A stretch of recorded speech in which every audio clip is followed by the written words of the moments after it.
We've been telling young people, go to school, get educated, then you get a good job, you'll be empowered. But in most of our countries, the people who are living the best lives have no education. The people who are driving the best cars, no education. We have political cadres now occupying significant positions in government because they are loyal. Some of them are fantastically incompetent, but they are wonderful people. Unfortunately, wonderfulness does not cure the underdevelopment challenge. We have equated having things with being, so that those who have things are considered more human beings.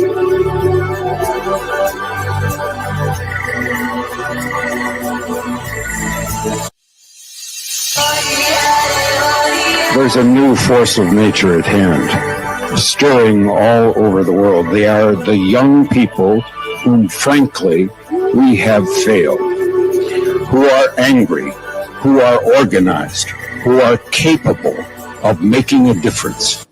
They are a moral army. And the most important thing that we can do for them is to get the hell out of their way.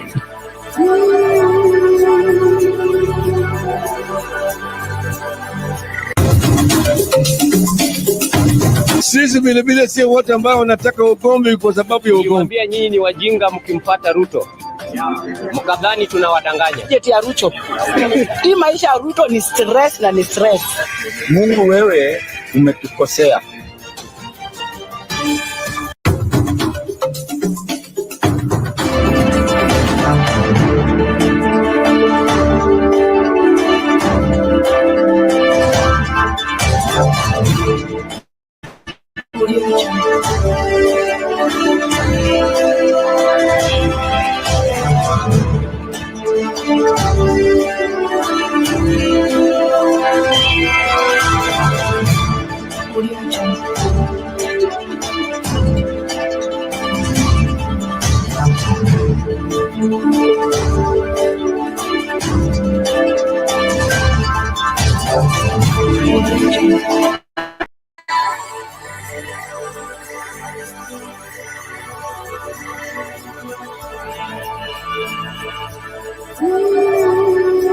We've been telling young people, go to school, get educated, then you get a good job, you'll be empowered. But in most of our countries, the people who are living the best lives have no education.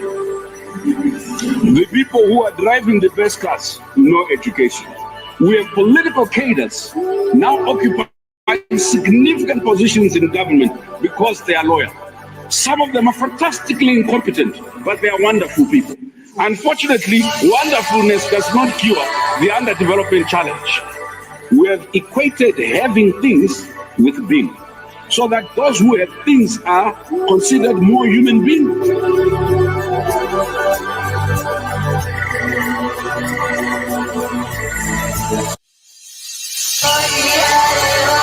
There's a new force of nature at hand, stirring all over the world. They are the young people whom, frankly, we have failed, who are angry, who are organized, who are capable of making a difference. They are a moral army. And the most important thing that we can do for them is to get the hell out of their way.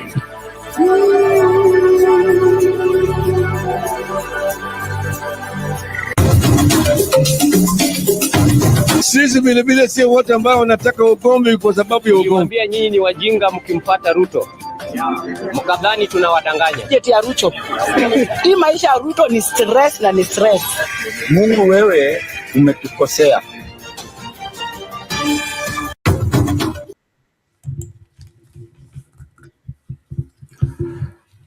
Good day, ladies and gentlemen. Thank you so much for making time to join us. This is Sound Candid Talk, open forum political discussion show. The show that gives you an opportunity to air what you feel and think about the latest development on our political front. Well, a lot is at play. Everybody pulling in their direction. and in between lies and more lies to cover up yesterday's lies, so that today more Kenyans will be, seduced to believe a lie instead of the reality on the ground. Well, the Infotrack poll company has released their poll question, or rather, poll results of their conversation with people in Western Kenya. And Western Kenya is one vote-rich part of the country, as well as I would say the most liberal and independent thinkers section of our voting bloc. And so the greatest challenge with the adding of different regions to vote a certain way, Western Kenya has remained a challenge. It is not easy to bring all those people together and make them vote in one basket, unlike other parts of the country called Kenya.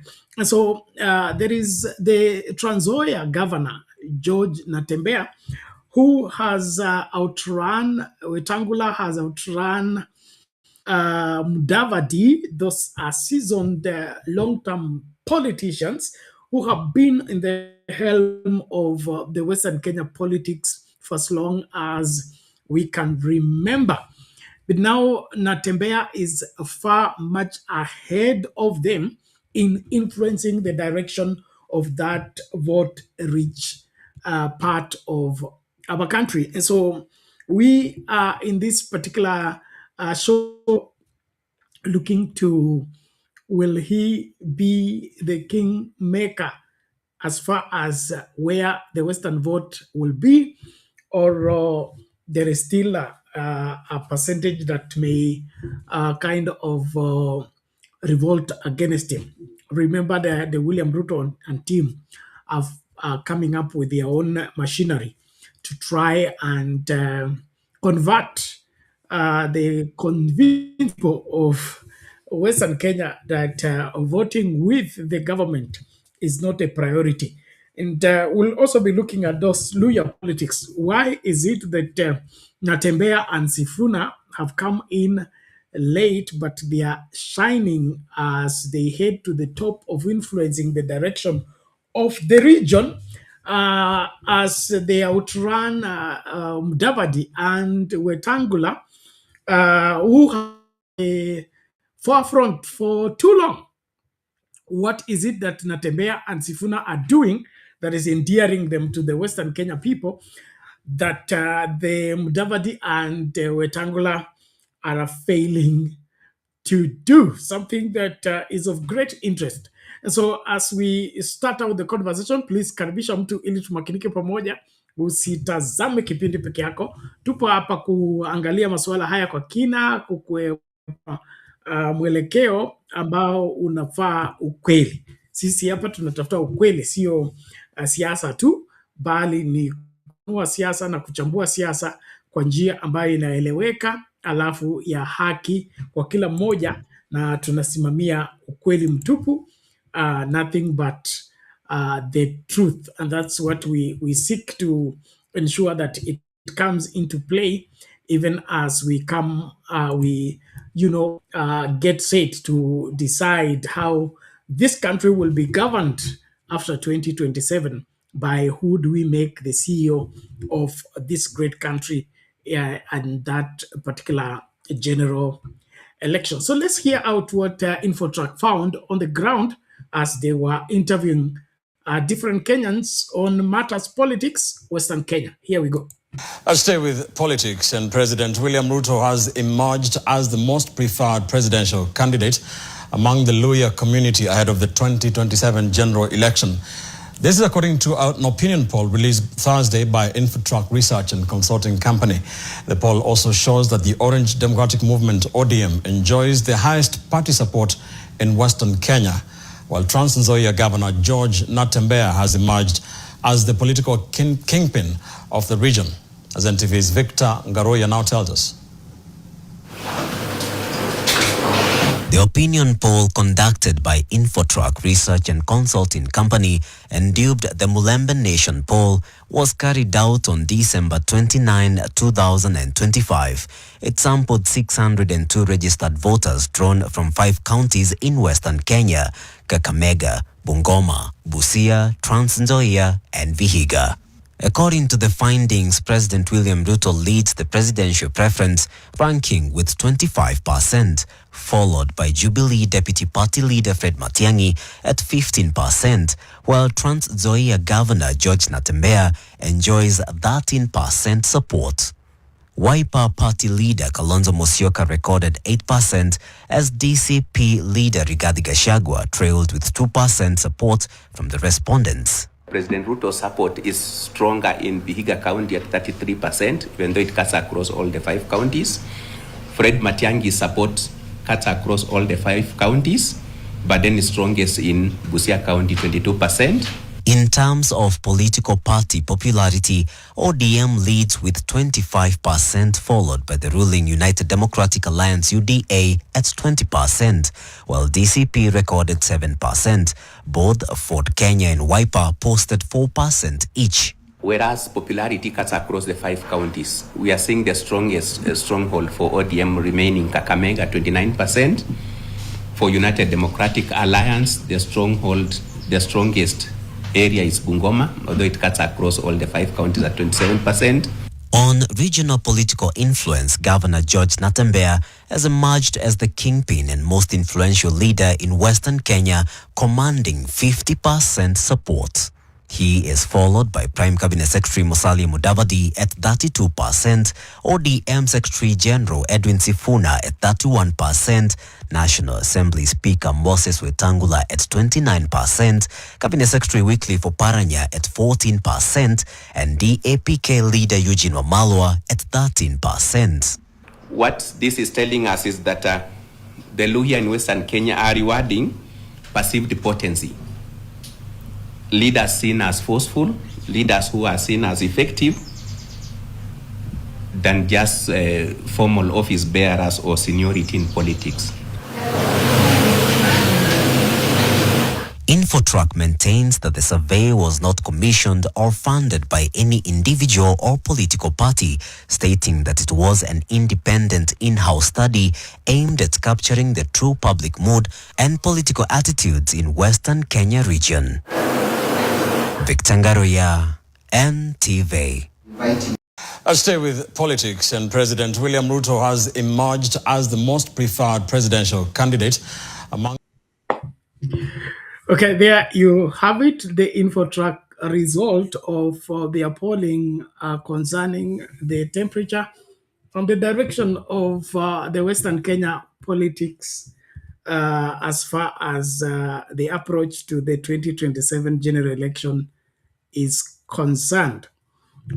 Of interest is I would say, the contradiction of numbers. Natembeya has the greatest influence at 50%, okay? And then when it comes to presidency, is at 13%. I don't get it, okay? Then he still is leading in terms of influence in the whole of Western Kenya, let's say the counties. But still, it is framed in such a way that ODM is the most prominent political party in Western Kenya, and not DAP that Natembeya belongs to. And then, of course, pushed closer with the ODM is UDA coming second. If Natembeya has the highest leading in terms of say in where the vote will go or how the Western Kenya are going to vote, you want to tell me that the Western Kenya people will ignore Natembeya and to follow William Ruto, vote William Ruto, vote UDA, and other political parties ignoring the political party that Natembeya belongs to. There is something not adding up in that InfoTrack results, but I accept they come to break down for us.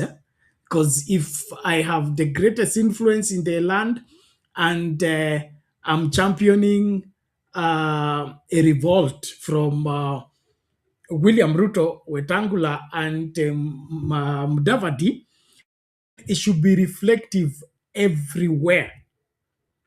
I can't be only an influence when it comes to Western Kenya votes, then the people will vote otherwise. So there is something, as much as they claim that they sponsored, nobody sponsored the opinion poll, there is some doctoring somewhere. And when you look at it closely, you will notice that there is a message they want to pass. There is a narrative want to push, and the narrative is the perceived cooperation between ODM and UDA is key. Okay, so they as much as they give Natembeya that free hand of he's the one leading, they want also to push the narrative that although Natembeya is strong on the ground, he still cannot tilt and persuade the Western Kenya people to vote otherwise. And so there is some cooking here that I think we need to look at closely. And one thing I don't appreciate about it is why should everybody peg his campaign and his pursuit for national leadership on lies? At times, it's very annoying that adults behave like children. It is clear that if you're reporting this has happened, let there be consistency. Let there be that aspect of reporting exactly what it is. This aspect of doctoring things, trying to prove political points that don't exist, it's uncalled for. It's uncalled for. And that is why we want Kenya to be led the way Kenyans have decided it will be led. That is constitutionally, and then, of course, with the majority vote, with the majority vote according to the constitution. Are they trying to create a perception so that it can help the rigging in case your candidate loses an election? You now use the opinion poll as a justification of rigging because you are leading in the opinion poll. There is no way you can lose in the real election. Is I would say old-fashioned and outdated tactic. We need something better. I think Kenyans can see through. Kenyans can see through. And so hauwezi kuniambia kwamba anatembea kwa 50% na yeye sasa ndio msimamizi mkubwa wa siasa za Western Kenya, na yeye anapinga Ruto, anapinga Wetangula, anapinga DVD, lakini Ruto ako 25% kwa presidential candidate than Natembeya at 13% in the same region. Hapo mtanifundisha, lakini mimi naona hapa kuna dosari. Kuna dosari. Wale wote mnataka kujiunga na show, link iko kwa comment section. Tafadhali click on it, ingia studio tukajadili masuala haya kina. Kwangu mimi hapa kuna kitu ambacho kinafanyika na sio kizuri, kwamba kupumbaza Wakenya na kubeba Wakenya ujinga haijaisha, na inaonekana haswa Kenya Kwanza iko determined kutumia uongo tena kuingia katika mamlaka, na hiyo haifai. It is embarrassing. It's embarrassing. If you indeed a ruling party, then rule legally, righteously, rule rightly. Don't twist things and try to fool the people. For how long are you going to hold the country hostage on lies upon lies upon lies? Taken hostage the media, taken hostage the DCI and the other, they were complaining about state capture. This is terrible. And so things that are obvious that we can read through and tell, huyu mtu anapika kitu hapa, huyu mtu anajaribu kufunga hiki na kupakua hiki na kufunika hiki, jambo liko wazi tu, lakini bado wanataka sisi tukiamini.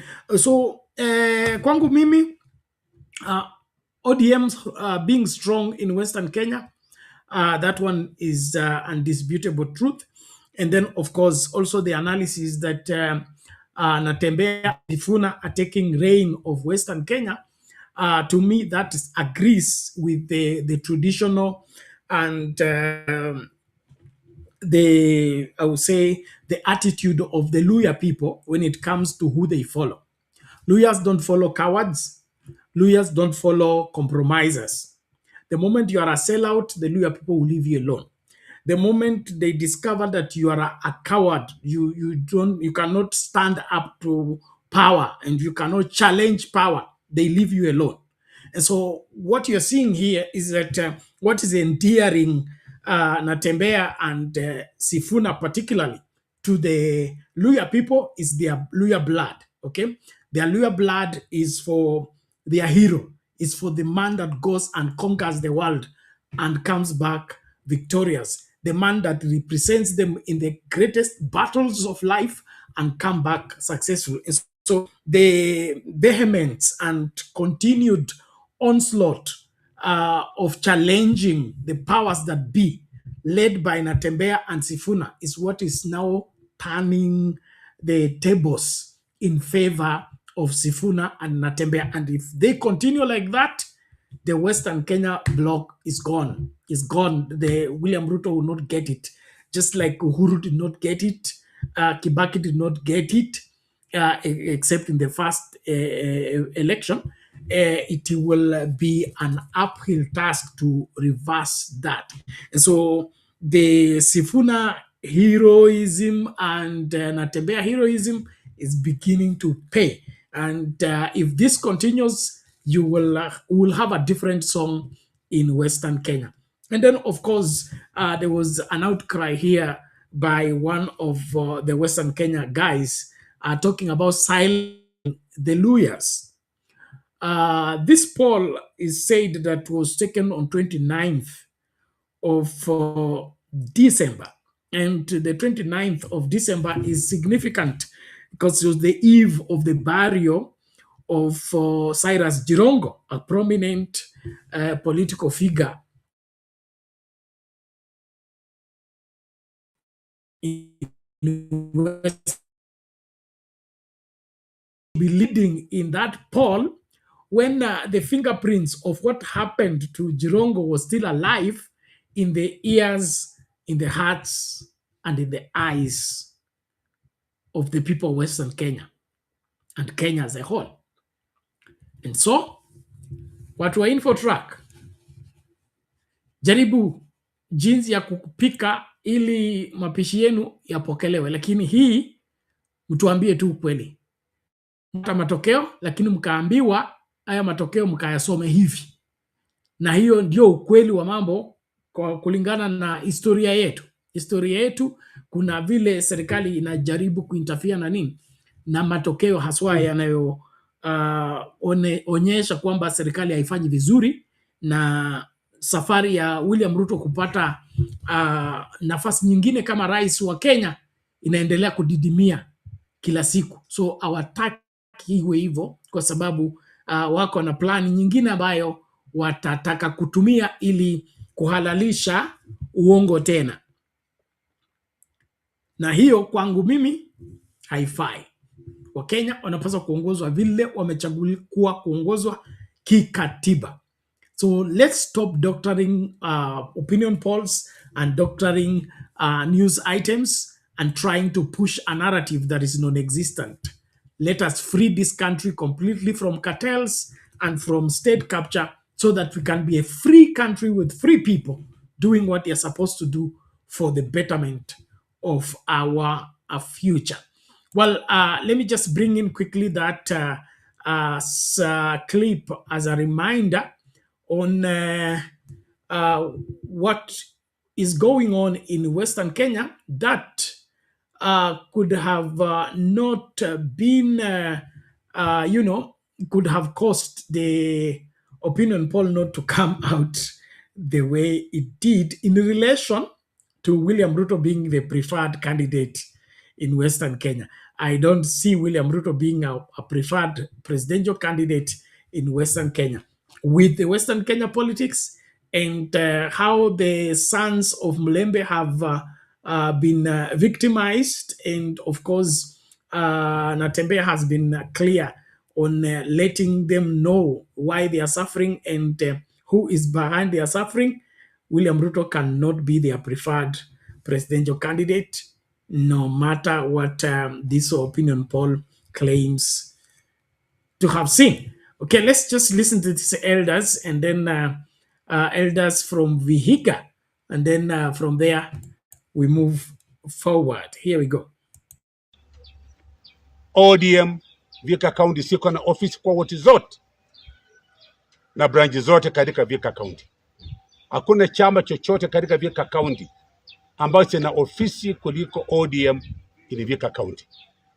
Na pia sisi ndio tuna control majority of the members in Vihiga County. Ukigusa Sifuna SG wetu is our son.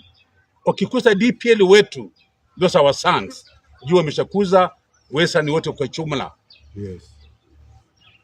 Hata kubali kusikia mtu yote akiongea kwa Sifuna, sababu Sifuna na Osotsi wanafuata ukweli na wanafuata zile 10 agenda zile baba aliyakisha mwenyewe akiwa hai. ODM Vihiga County siko na ofisi kwa woti zote na branchi zote katika Vihiga County. Hakuna chama chochote katika Vihiga County ambacho kina ofisi kuliko ODM in Vihiga County. Na pia sisi ndio tuna control majority of the members in Vihiga County. Ukigusa Sifuna SG wetu is our son. Ukigusa DPL wetu those our sons. Jua ameshakuza Western wote kwa jumla. Yes. Hata kubali kusikia mtu yote akiongea kwa Sifuna, sababu Sifuna na Osotsi wanafuata ukweli na wanafuata zile 10 agenda zile baba aliyakisha mwenyewe akiwa hai. ODM. Okay, those leaders, we could say elderly leaders in Vihiga County specifically, are giving their view about what's cooking at the Orange House and the Orange Party. And of course, you are all aware of the squabbles, and the main person in all these rankles is Edwin Sifuna. And then, of course, Osotsi, and then the people with divergent views about the relationship between ODM and UDA as far as the broad-based government is concerned. Most of the people that are pro the broad-based government are the ones, calling for the blood of Sifuna, or Sifuna being kicked out as Secretary General of ODM because he has refused to support the bid of William Ruto for a second term.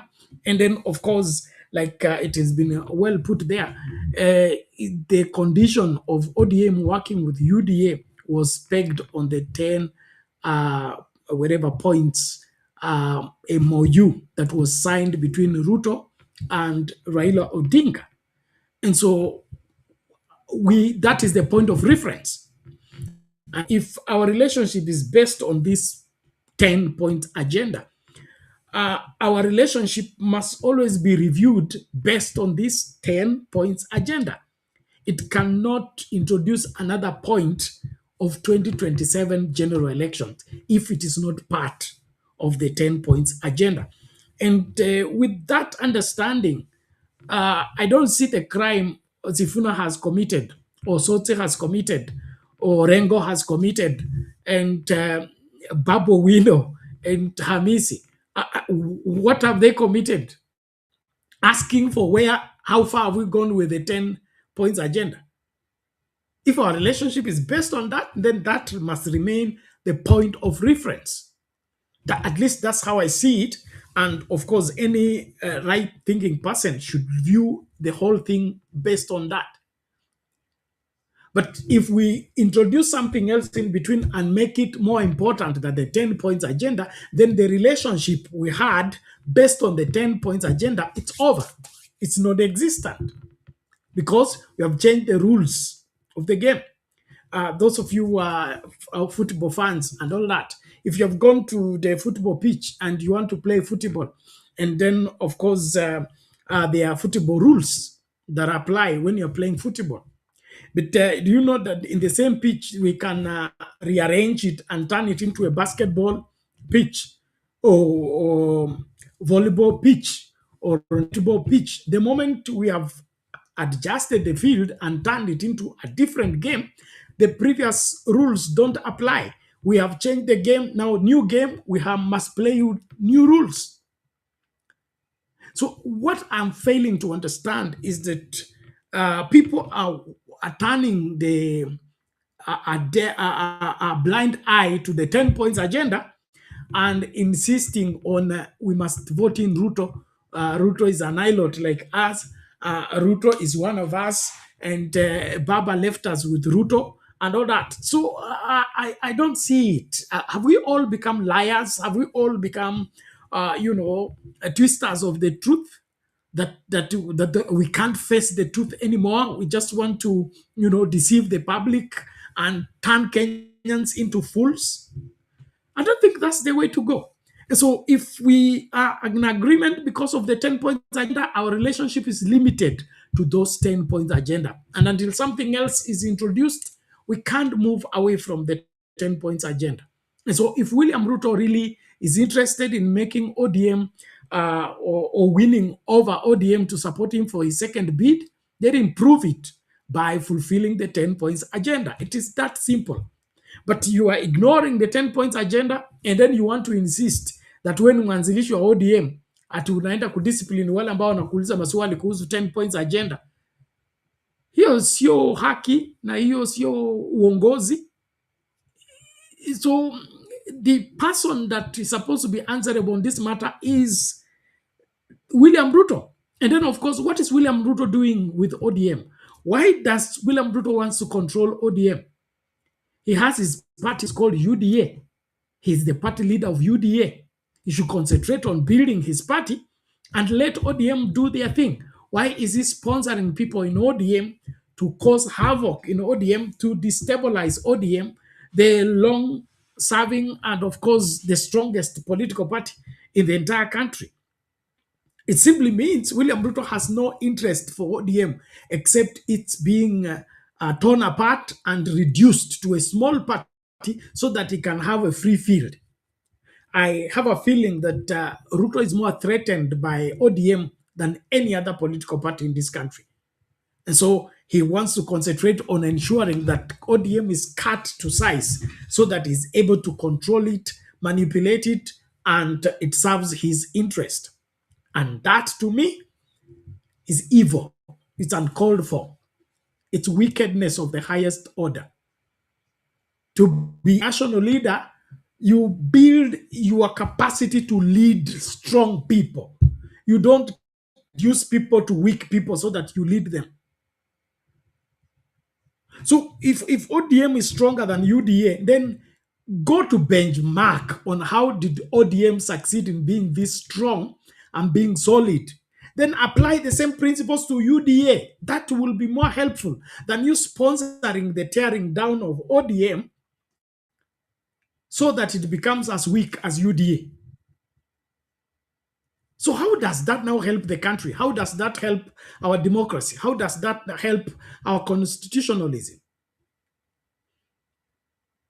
So let's put the blame where it is, and then of course get the culprits of all these players. And the people that I have no mercy for are those who've been dancing around Raila, and now they want his party to be folded up and be turned into some UDA thing where he will not do if he were alive. The agreement between the two political parties was up to 2027, and it had everything to do with the 10 points agenda, not 2022, not 2027 elections, not supporting Ruto in the 2027 elections, not having Wanga or whoever be the deputy president of William Ruto. And so all these things that we are being fed with are all lies, and we should be able to dismiss them and, of course, insist on what is right and what is valid. In my opinion, I think as Edwin Sifuna has ODM interests at heart than any other person who is fighting Sifuna because of their relationship with UDA or with the so-called broad-based government. I have said, I repeat again, broad-based government is a different entity. ODM is a different entity, and ODM is not broad-based government.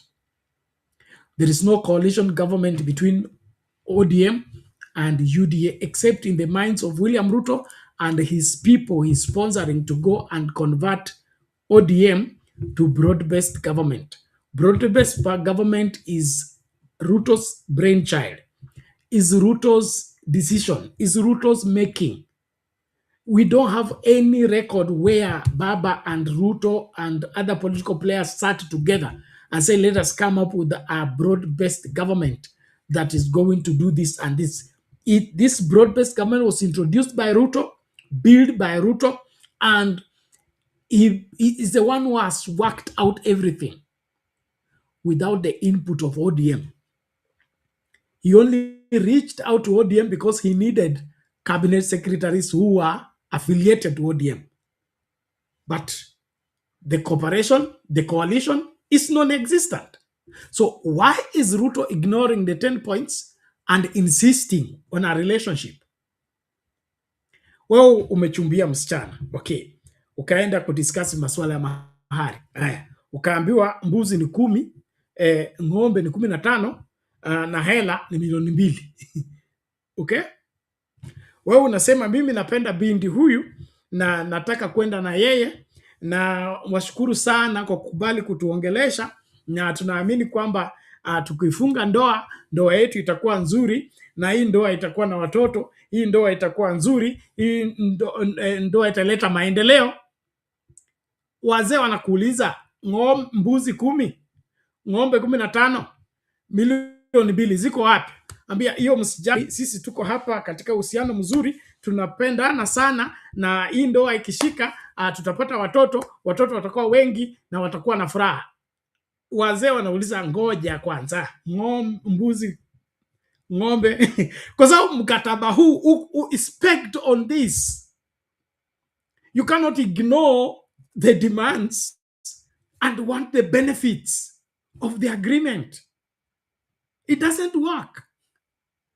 So let Kenyans learn that the really con person here is William Ruto, and of course the bribed so-called ODM officials that want to destroy a party that has been in existence for 20 years because of 2 years that Ruto is remaining with in this country in terms of being at the helm of leadership.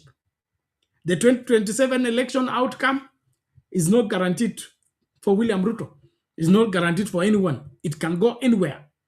And that's what the Constitution envisions, and that's what we say and state here. I posted something on Facebook.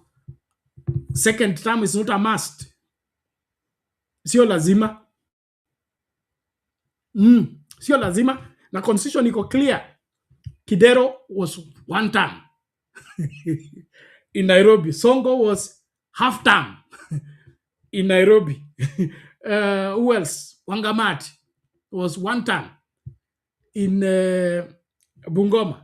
So was Lusaka, 1 term. He has come back 5 years later to get the second term. So 1 term is not anything new. We have had it at different levels. In fact, Gachagua is a 1 term member of parliament. So what is this with 2 term? Two-term is not guaranteed to anybody. It is on condition you win the elections. Not that I am the one who has been in the office, I need to be given a second term. The second term is not available to you because you've been in the office. The second term is only available to you when you win the second term elections. And so if you really are obsessed with second term, then work at winning the elections, not destroying political parties and maligning other people in the pretext that somehow you may end up getting an opportunity to run against yourself and win. Because when you look closely on what's going on with our political parties and the way William Ruto is obsessed with the destroying ODM, destroying Jubilee, and destroying other political parties, he wants to run against himself, like Mama Samia did in Tanzania. It can't work in Kenya. So let's be vigilant and watch out what's cooking. I want anybody to be president of this country on merit, on winning elections, on genuine, transparent, credible elections. Anybody. If Ruto wins, so be it. But let it be he won the elections. But this deceiving the public and deceiving the country and, selling the country must come to an end. And it will only come to an end when you and me stand up and demand that things must be done the right way, for the right purpose, and for the betterment of our great country. Now, yesterday there was a conversation as they marked the 81st birthday of Raila Odinga, even in his demise.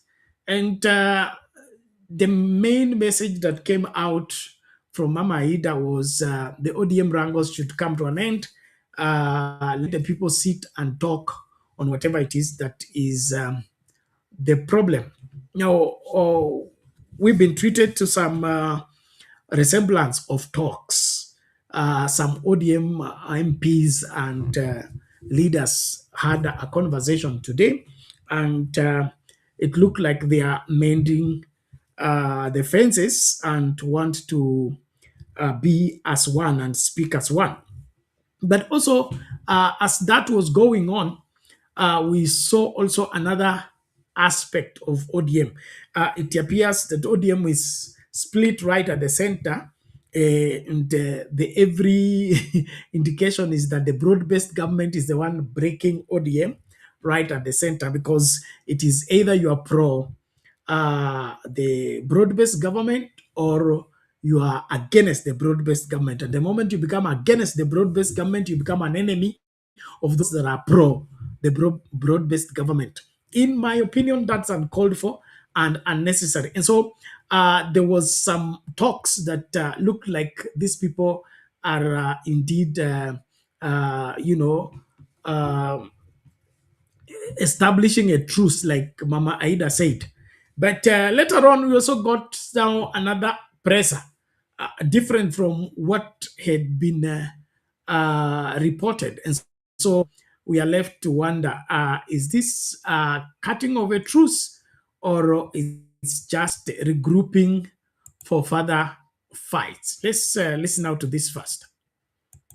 ODM Secretary General Edwin Sifuna, Siaya Governor James Orengo, and Embakasi East MP Babu Owino are among a group of 13 ODM leaders who met in Nairobi earlier today to discuss the party's future amid mounting internal turbulence, even as preparations for next year's general election gather pace.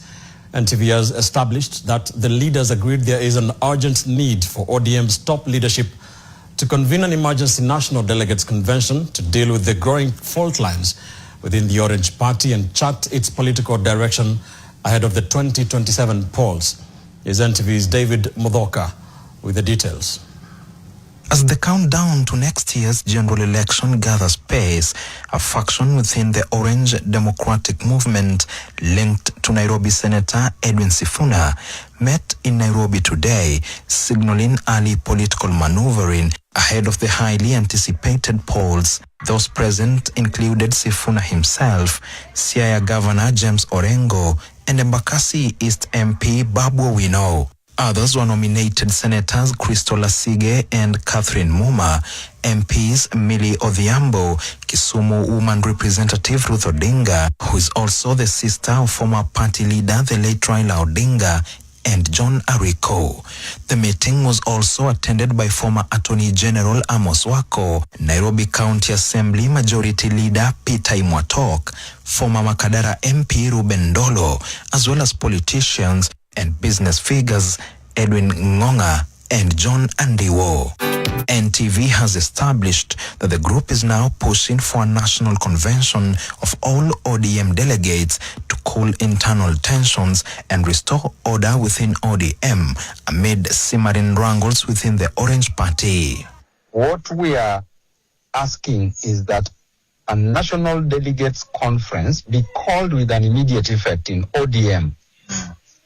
There was no procedure whatsoever that was followed in getting the new leadership of ODM in place. So we want to take the top leadership as soon as possible. We want to revamp the party in all parts of this country. We respect our elders. But even the Bible says that let no one despise you because you are a youth. As Babu Owino, I always say, baada ya baba ni babu. Na ni babu kwa sababu. Ila babu tabu. The meeting is also said to have revisited the issue of whether ODM should back President William Ruto's re-election bid or field its own presidential candidate. While the Sifuna-led faction is calling for a breaking of ranks with Ruto on matters 2027, a rival camp comprising Homa Bay Governor Gladys Wanga and National Assembly Minority Leader Junet Mohammed is pushing for an electoral pact between ODM and UDA. If there are those people who think that ODM cannot produce a presidential material candidate, those are people who are short-sighted. Those are people who are dealers, not leaders. We want to help Kenyans. Kenyans are suffering, and we want to provide alternative leadership. You saw the opinion polls that were recently released. Yes. I should be the party leader of ODM. So let nobody say that, oh, Mara Babu is disrespecting the elders. No. Babu wants to provide leadership in ODM. But does this faction enjoy the backing of Raila Odinga's widow, Ida Odinga, who just a day ago appealed for calm, unity and dialogue within ODM? So Mama Ida will definitely support us. I have no doubt about that. She loves me as her own son. Winnie is my friend. Junior is my friend. Rosemary is my friend. The whole of that family, we are friends. And she will back us. And what we are doing is what her husband, Baba Etu, Baba Raila Amolo Odinga, would do. The meeting came just hours after a group of politicians identifying themselves as ODM founders urged the party leadership not to back President William Ruto in next year's general election, but instead field a presidential candidate who will face off with Ruto and other contenders. Sikupinga. Tunaweza kufanya kazi. ODM is a government in waiting. ODM must present a presidential candidate. Kama watu ni waoga, Mheshimiwa Ndolo, endorse me or we will endorse you. UDA iko 17% ya Kenya. Then it means iko bure. Sababu ODM iko mwa, iko 24. Sasa utakuwaje huko na 24 na tena wewe ni moto kubwa. Tena unaenda kusindikisha moto ndogo. And should ODM ultimately opt to support President Ruto, the founders argue that the president must submit himself to ODM's internal nomination process rather than receive an automatic endorsement. Kama kweli anasema atasaidia ODM. Wewe William, kuja nomination. Upambane. Pambana na Oburu, pambana na James Orengo, Pambana tena Sifuna, kijana naye anatosha. Kwa sababu hata wana sasa hivi wanafuatafuata Sifuna kupiga Sifuna. Hatutakubali. With competing voices now openly emerging within the party, ODM's next moves, particularly whether it rallies behind the government or reclaims its opposition identity, are shaping up as a major political test ahead of 2027. David Muthoka, NTV, Nairobi. Mambo ni kama hayo.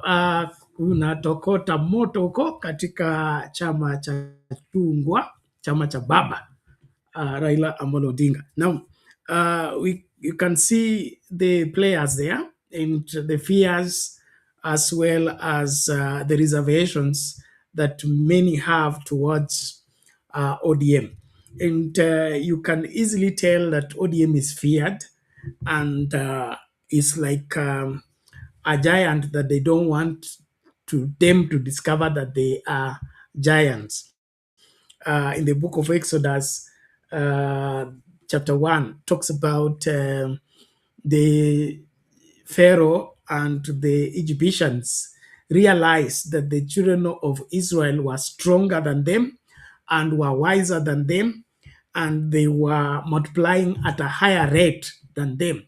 And so they looked for a way to contain them, because you see, if they multiply like this and are strong as like they are and are, as wise as they are, one of these fine days they will gang up and kick us out of here. So the Pharaoh and his wise men came up with a strategy, which was, let us deal with them wisely by turning them into slave and making them look down on themselves, belittle them. And as long as they think low of themselves and despise themselves and see themselves as our slaves, then we will continue to dominate them, although they are stronger than us, they are wiser than us, and they are greater than us. I can see the same thing at play here, that ODM is targeted because it is the strongest, it is the most established political party, and it poses a great threat to the re-election of William Ruto. The nation can easily follow ODM than follow William Ruto. The nation can easily follow ODM than follow UDA. And so the UDA people are now the minority in this arrangement. They're the minority in this arrangement.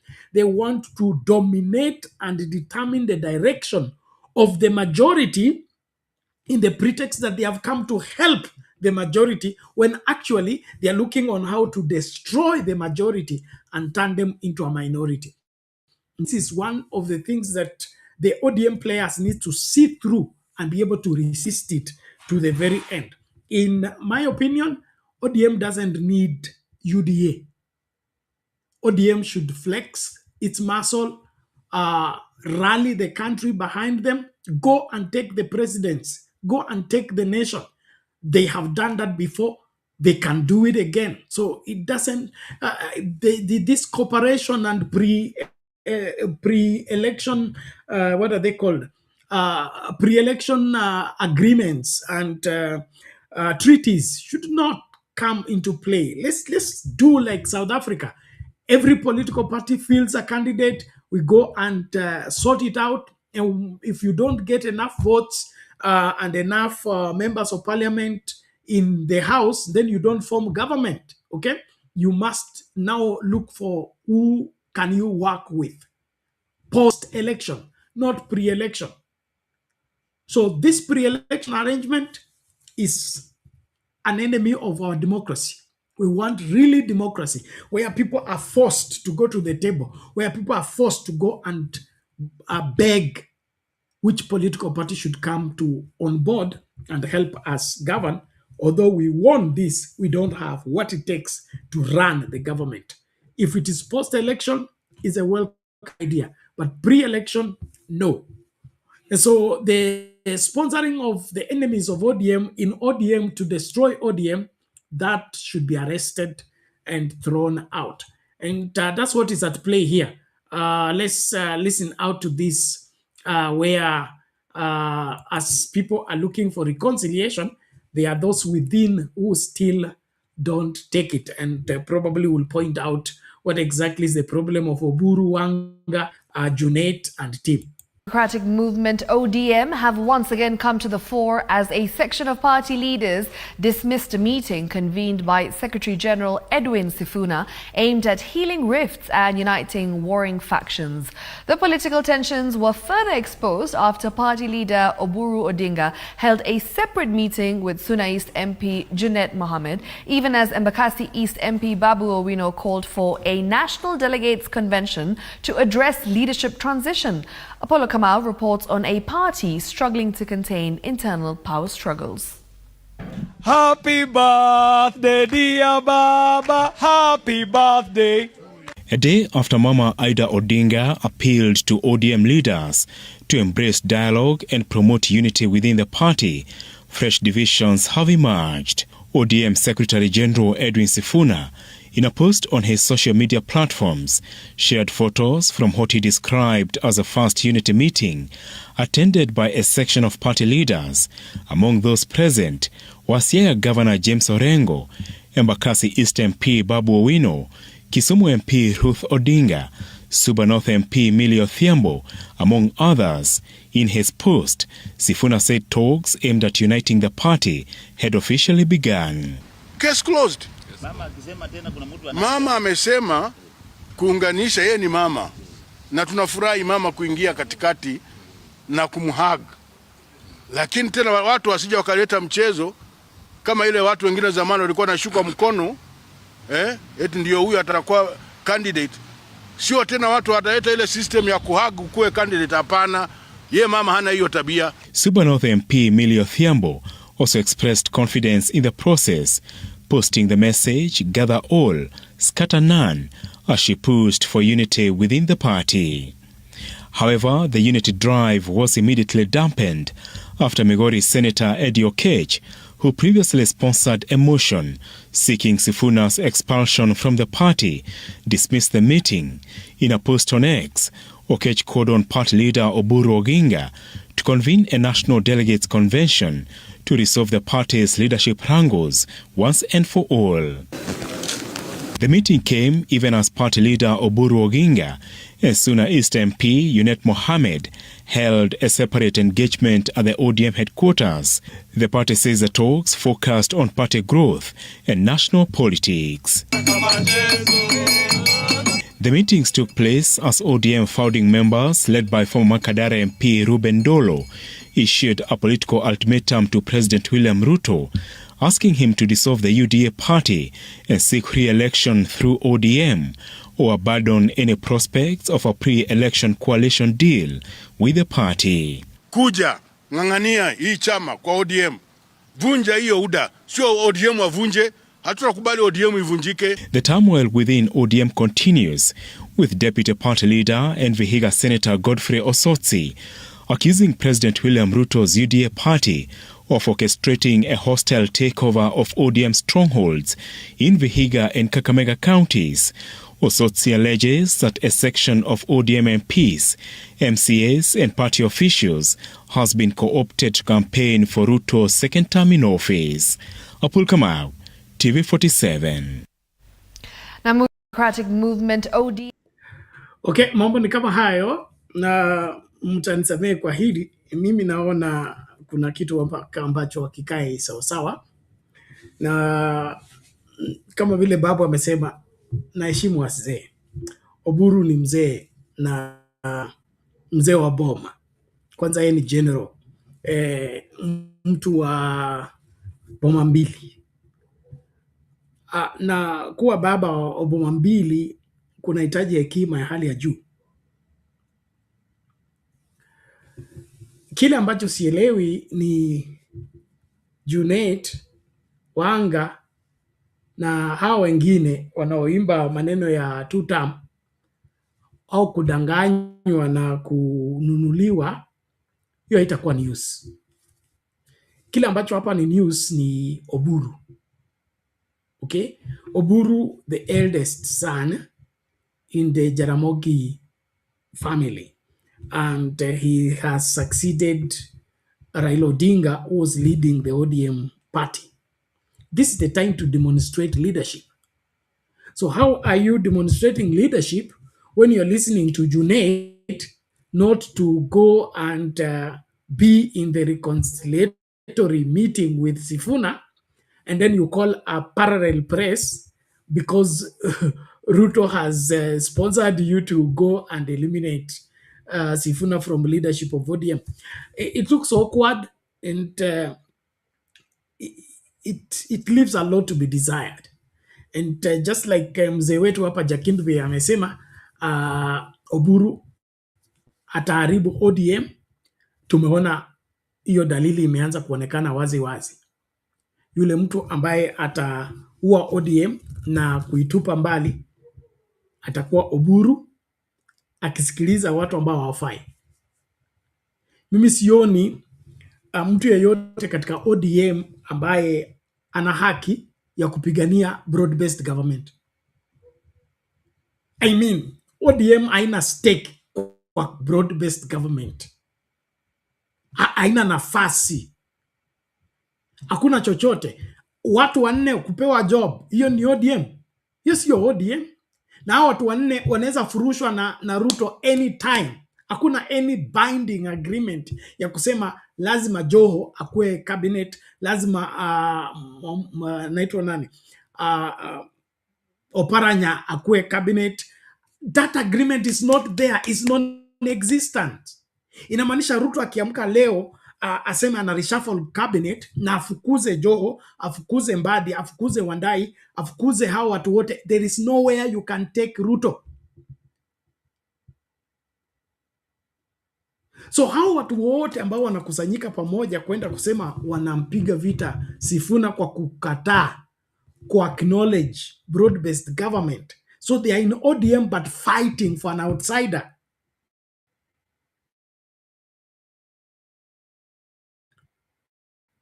And wengine wao watu wazuri tu. I'm happy that we have brains like Millie, of course Ruth Odinga, Orengo, sober people are seeing between what is cooking at this point in time. But the rest are so deceived. I didn't know that Oburu can be this deceived. It's hardly 3 months since Raila left. Raila has been swimming with crocodiles all this time. He survived. Will Oburu survive looking like this?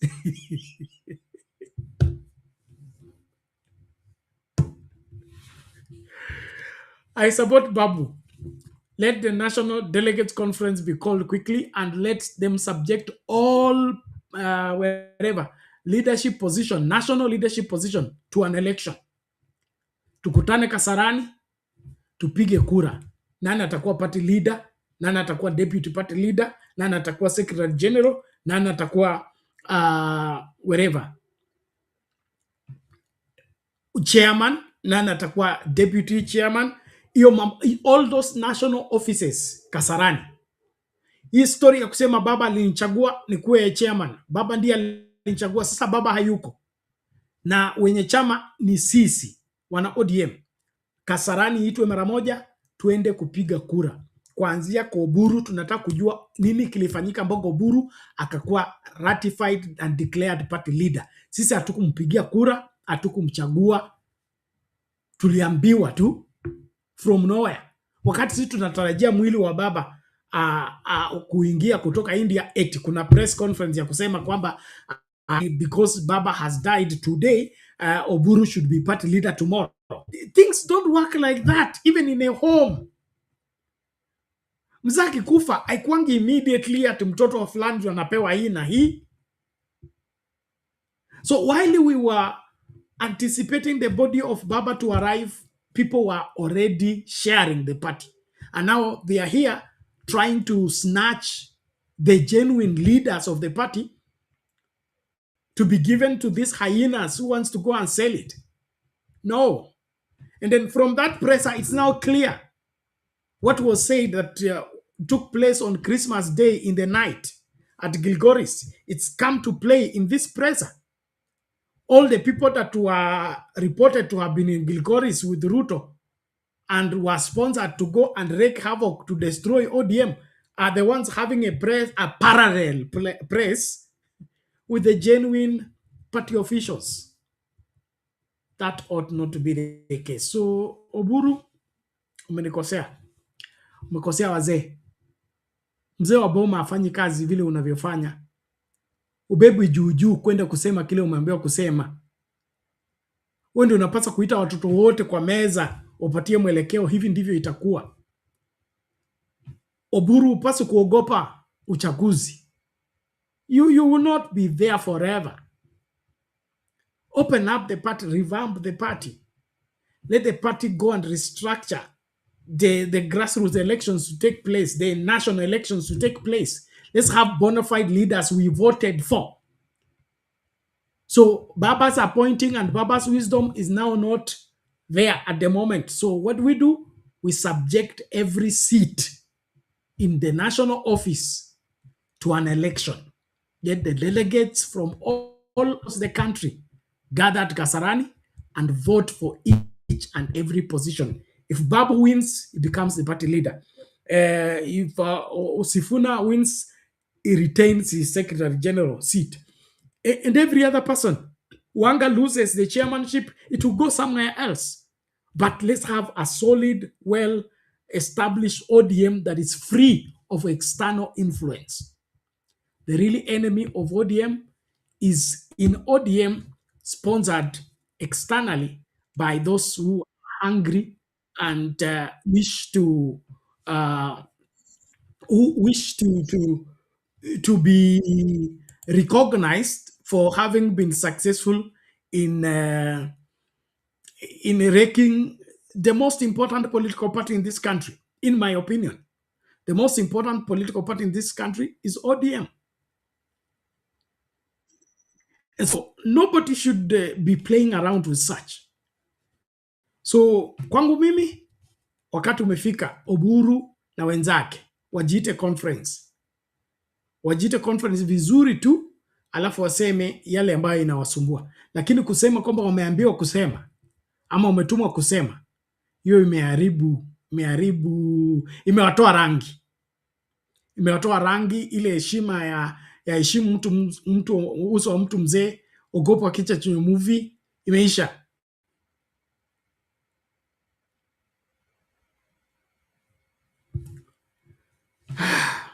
And I'm sure Baba is not happy. Well, ladies and gentlemen, thank you so much for keeping at Sound Candy Talk as we continue to break down our politics one item at a time and move forward in ensuring that what must be is put in place. It's our friend from Papua.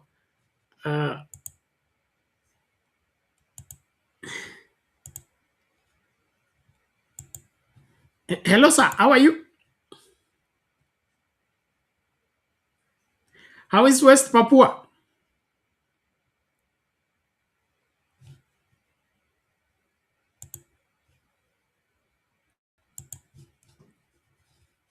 Sorry, it appears that he's not hearing me.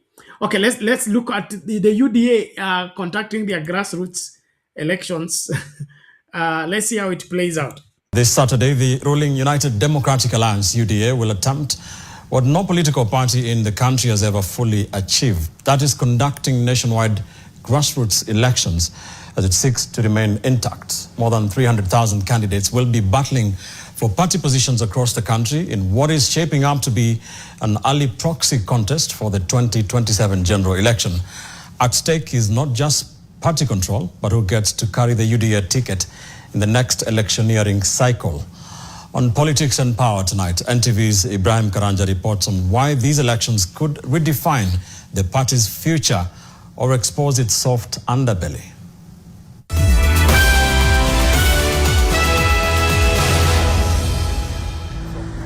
The numbers alone tell the story of what is at stake. UDA records show 310,651 candidates have registered to contest 237,940 grassroots positions across 20 counties, making this the largest internal party election ever attempted in Kenya. The voting will take place in 12,000 polling centers, with an estimated 3 million party members expected to participate. For many aspirants, this is not about party loyalty. It is about power. Grassroots officials control party registers, mobilization networks, and nomination processes, the very machinery that decides who flies the party flag in 2027. That reality has turned Saturday's exercise into a quiet but intense political battlefield. Kenya's history offers a cautionary tale. From KANU to ODM, PNU and Jubilee, grassroots and nomination exercises have often collapsed under accusations of rigging, favoritism, and violence. No party has emerged unscathed. UDA is now testing whether it can break that cycle while already in government. The reason there is great enthusiasm or interest in this party elections is largely because the party infrastructure, the grassroots leadership, popularly elected, will most certainly have a direct impact on who flies the party colors across the spectrum of political contestations. The elections carry even higher significance in Mount Kenya. For months, the region has been perceived to be drifting away from President William Ruto in particular and UDA in general. But the data tells a different story. Mount Kenya counties have recorded the highest number of aspirants nationally, with Meru County leading with 35,343 candidates against a projected 21,000 available slots. Kiambu has 21,000 candidates, nearly double the expected number. Murang'a, Nyandarua, Nyeri, Kirinyaga, and Embu have all posted figures far above projections. In Embu alone, nearly 16,000 candidates are competing for just 3,800 positions. The rush suggests something deeper, a region not exiting UDA, but fighting to control it from within. Mount Kenya has demonstrably shown that it has been firmly behind the presidency.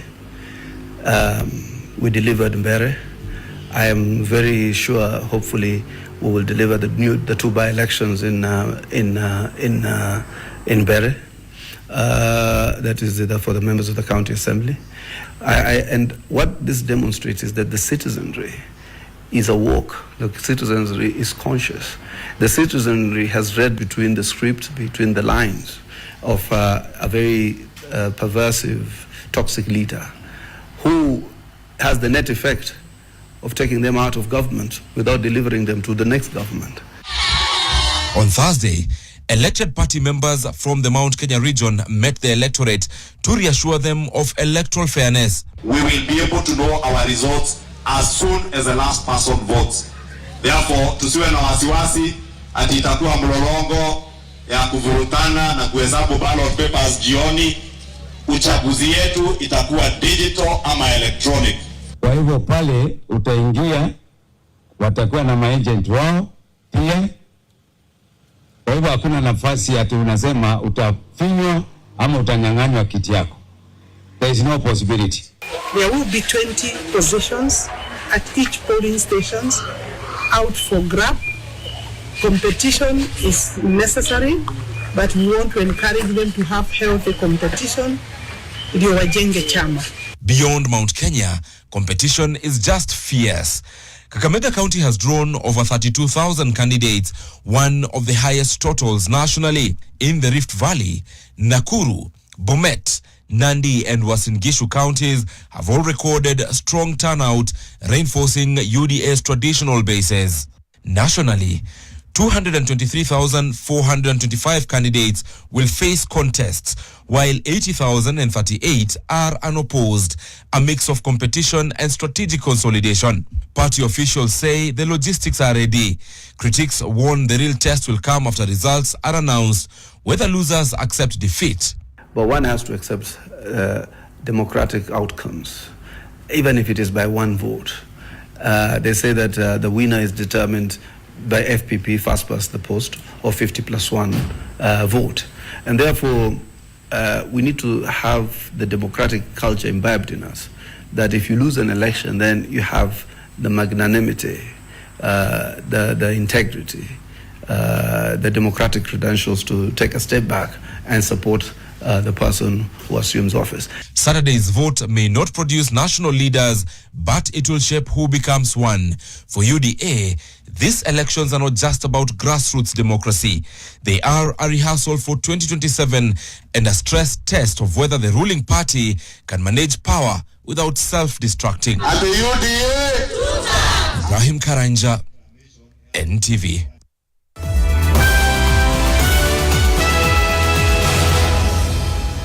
This Saturday, the ruling United Democrat. Mikakati ndio hiyo. UDA inakwenda kufanya grassroots elections and you can see those figures. I noted about the Infotrack poll results. You can look at those figures. I come from Kakamega County. And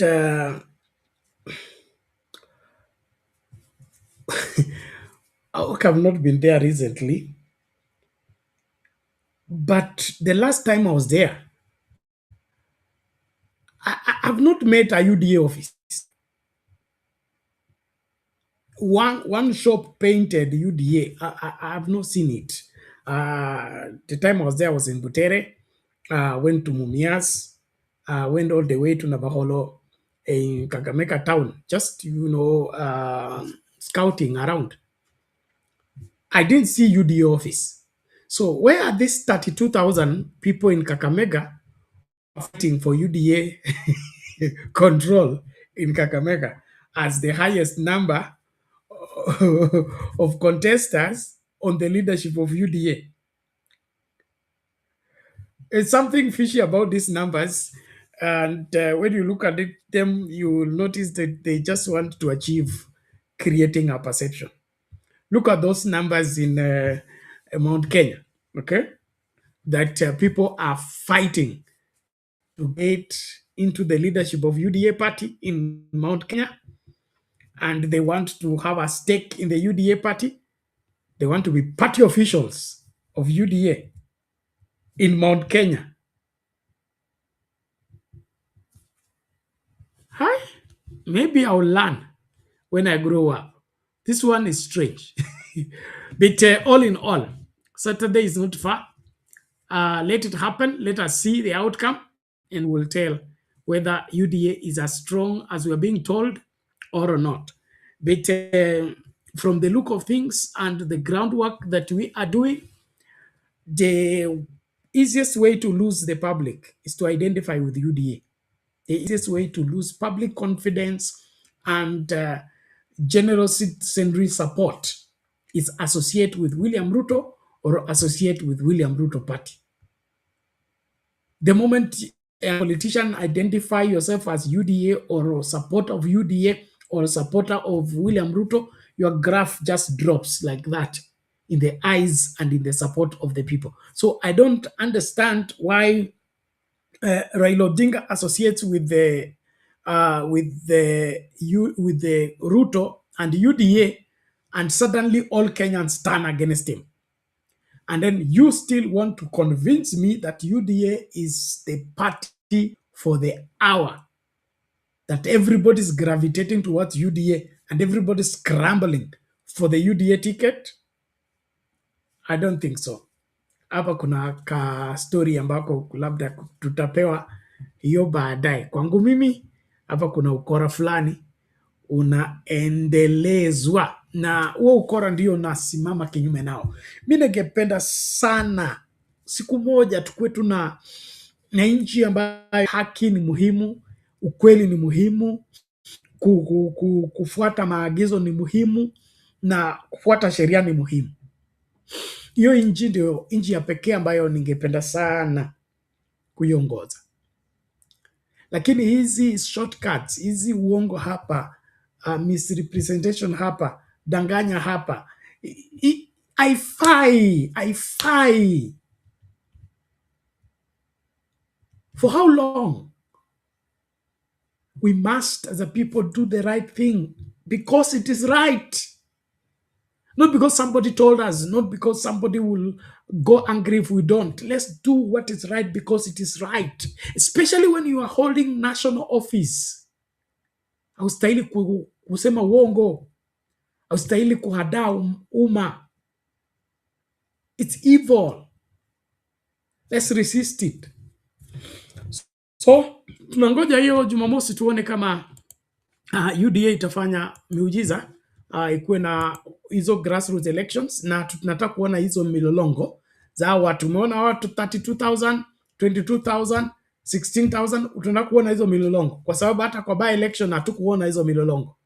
Kwa by election we didn't see those lines of people voting. So we want to see those 32,000, 22,000, 16,000 contesting for the seats, 80,222 people.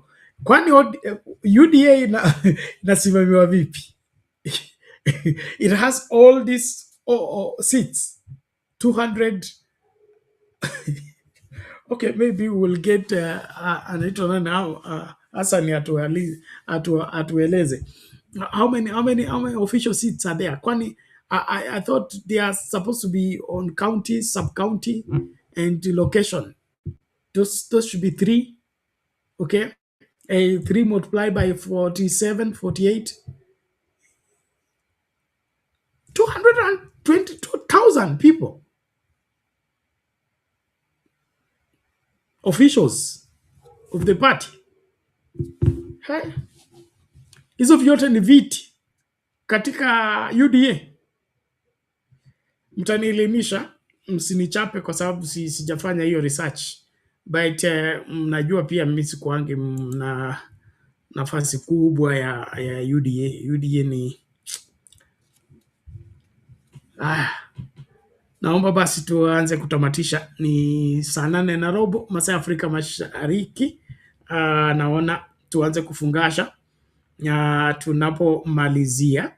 Katika hii video hapa Mama Aida anamtetea Sifuna kwa kifupi tu. Hear this out. Edwin Sifuna en Secretary General mar Party en wuod baba. Onge kumodhiye. Ka wuod ruoth to yuriembo nyithindo moko e ot. Unyalo bedo gi gwandruok to bedru piny ulos mondo ubed kaachiel. Onge ng'at miriembo, bende onge ng'at mawuok. Edwin Sifuna en Secretary General mar Party en wuod baba. Onge kumodhiye. Ka wuod ruoth to yuriembo nyithindo moko e ot.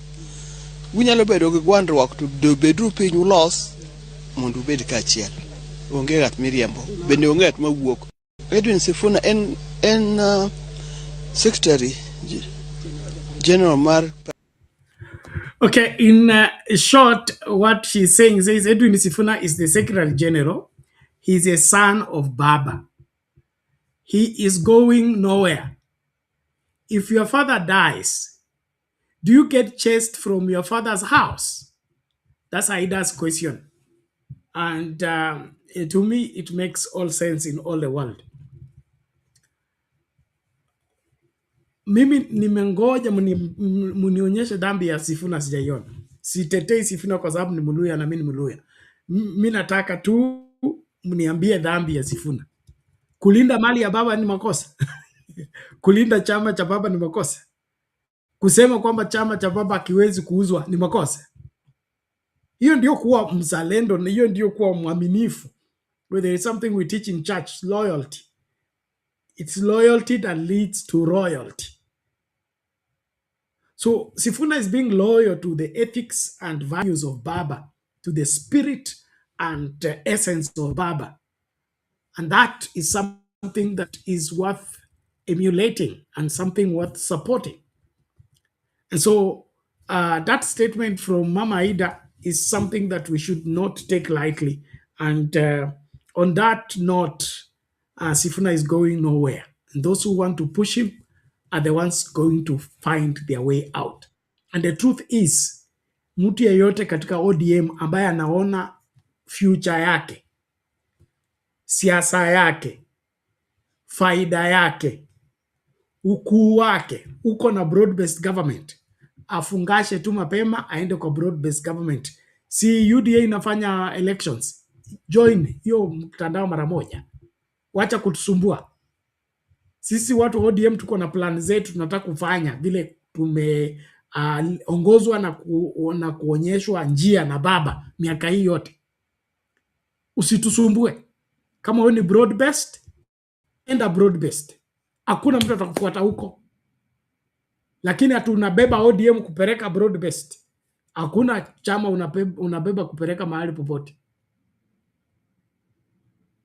So jipange tu mapema, you are free to cross. And those asking Sifuna to leave because he's not supporting broad-based. ODM is not broad-based, and broad-based is not ODM. Those uncomfortable with Sifuna and the right-thinking ODMers, they should take a walk. Mapema tu, Ruto atawapokea, atawalipa, atawabembeleza, atawababysit. Go. But carrying our party that we have bled for, died for, fought to preserve, because you've been promised you will be given deputy presidents, you've been promised you'll be given direct nomination, you've been promised utakuwa kwa serikali. Follow your promises, but ODM is not for mortgaging.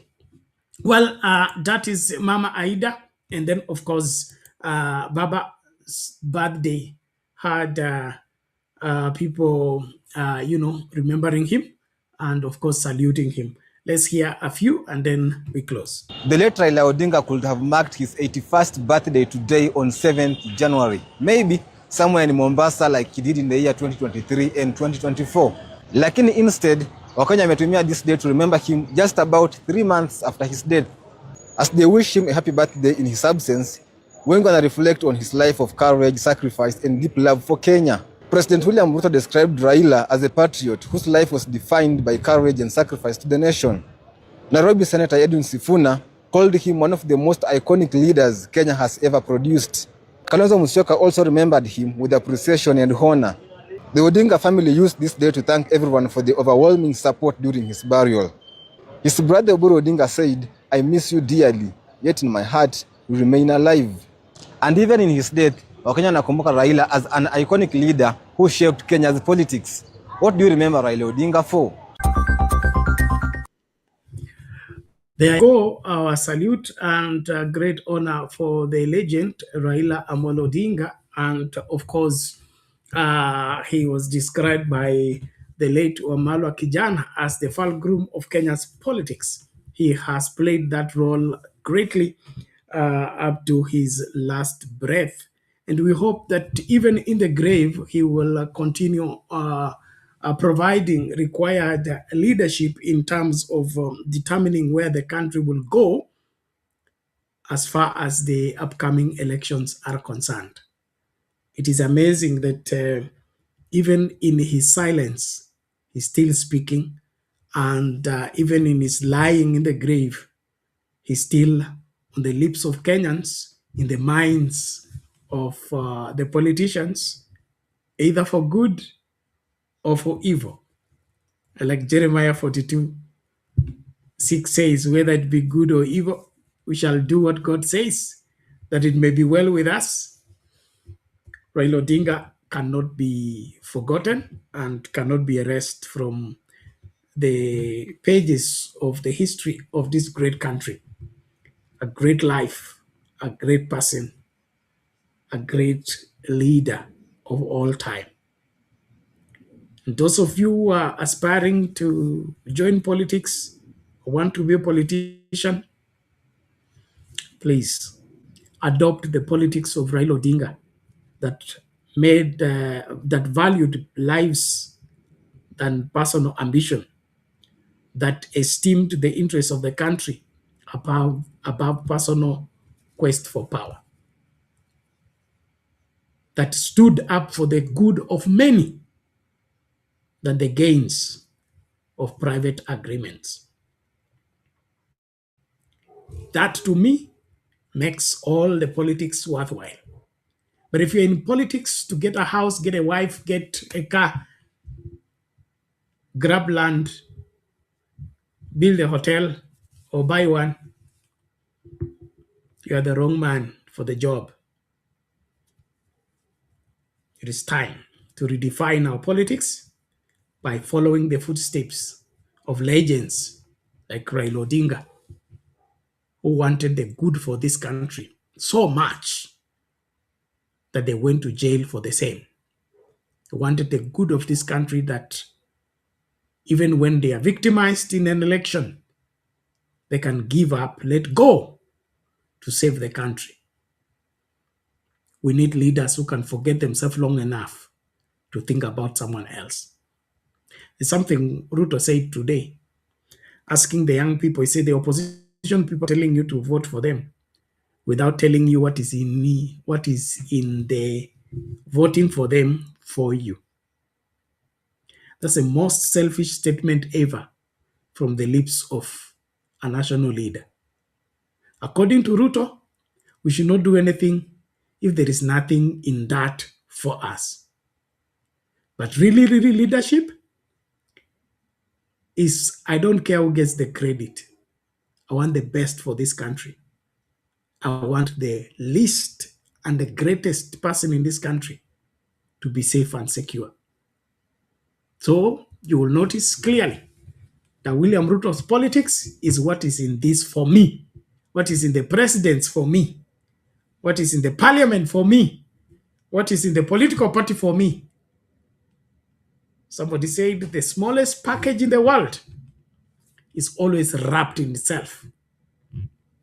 The moment you're obsessed by self, driven by self, motivated by self, you only end up being the smallest package in the entire world. But great people that can never be forgotten, that history can never ignore, they lived for others to live. They lived to make a difference in other people's lives. What is your mantra for leadership? What's the bottom line of your pursuit for leadership? Why do you want to be what you want to be? Is it for your own gain or for the gain of others? That's something you need to think about. Even as we wrap up our show today, we look forward to meeting again in the next show.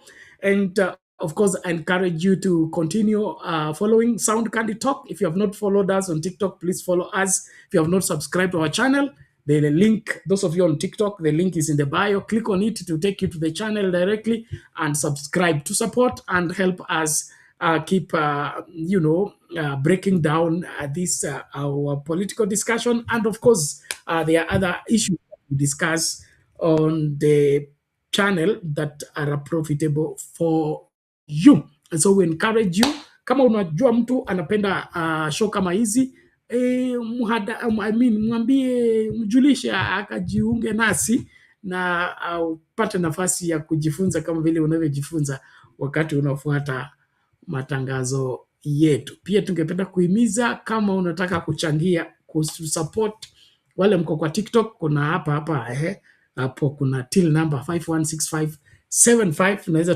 tuma kitu hapo cha kulipa hii light, ili unajua mimi ni black, bila hii light sitaonekana kabisa.